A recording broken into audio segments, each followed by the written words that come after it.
My name is Rooney, and I'm an actress.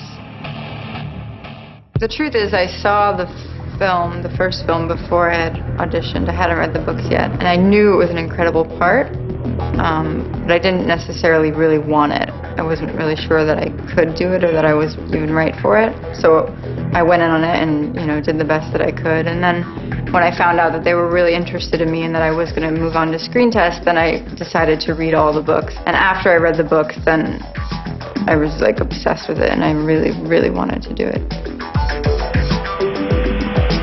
For the audition process, I did what I could to make myself look like the character, but it was hard for a lot of people to sort of imagine me as that girl.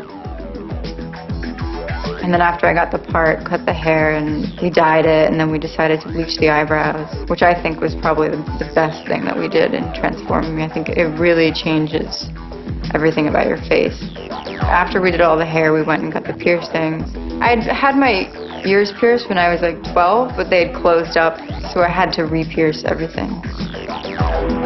I used to wear a dress like 4 days a week. I haven't worn a dress in a really long time, except on Christmas Eve, like I put on a dress for my grandmother.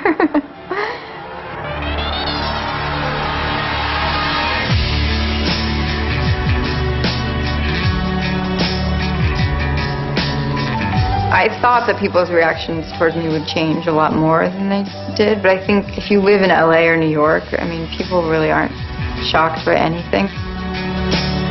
There were times definitely where people would treat me slightly differently, but not as much as I would have thought. I went into a fancy store one day and they were being so rude to me and I couldn't figure it out, and then I left and I was like, oh, I forgot.